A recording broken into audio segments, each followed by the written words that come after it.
ஆண்டவர் இயேசுனுடைய விண்ணேற்பு பெருவிழாவை திருச்சபை இன்றைக்கு கொண்டாடுகிறது.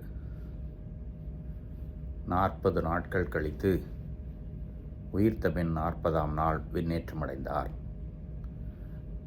இன்றைய முதல் வாசகம் திருத்தூதர் பணிகள் நூலிலிருந்து வருகின்ற அந்த வாசகம் அந்த நிகழ்வை அப்படி விவரிக்கிறது. ஆண்டவர் இயேசுனுடைய விண்ணேற்பு இயேசுனுடைய பயணம், மனு உருவான அந்த பயணம். அவர் தூய் அன்னை கன்னிமரியாளுடைய வயிற்றிலே கருவாக உதித்ததிலிருந்து நமக்காக ஏற்கொண்ட அந்த பயணத்தினுடைய ஒரு பாகம் இங்கே முடிந்து மறுபடியும் விண்ணிலே இறைவனோடு இறைவனாக இரண்டாம் ஆளாக சென்ற நிகழ்வுதான் அது. திருச்சபை இதிலிருந்து நாம் என்ன கற்றுக்கொள்ள அழைப்பு விடுக்கிறது? இயேசுனுடைய இந்த புனித பயணம் நமக்கானது.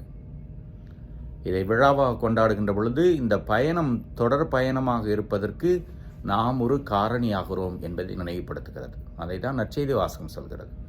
நீங்கள் போய் எல்லா இனத்தாரையும் சீடராக்குங்கள். அந்த சீடராக்கக்கூடிய பணி இயேசு தொடங்கி வைத்த அந்த திருச்சபையின் திரு அருட்சாதன அருளின் தொடர் நிகழ்வு. அதிலே நாம் பங்கெடுக்கிறோம்.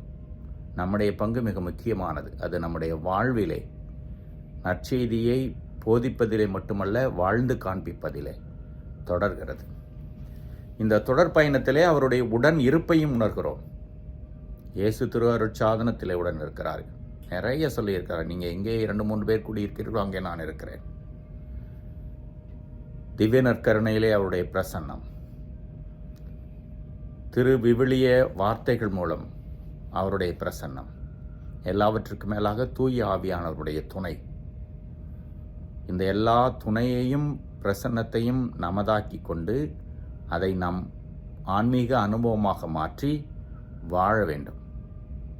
திருத்தூதர்கள் அந்த பயணத்தை மேற்கொண்டார்கள். இயேசுனுடைய கட்டளை அது, வழி நடத்துதல் அது. அதிலே ஒரு குறிப்பிட்ட காலத்திலே நீங்களும் நானும் வாழ்கிறோம், இணைத்துக் கொள்கிறோம்.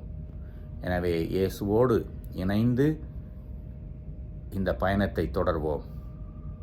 ஒரு நாள் இறைவனை என்றென்றும் பார்க்கக்கூடிய பேற்றினையும் அது நமக்கு தரும். இயேசு உயிர்த்து வெண்ணேற்றமடைந்து முடிவில்லாமல் இருக்கிற அவர் விண்ணகத்திலே இருக்கிறார். அங்கே நாமும் ஒரு நாள் அவரோடு இருப்போம். அதுவரை வாழ்வோம். இறைவன் என்றென்றும் வாழ்த்து பெறுவாராக.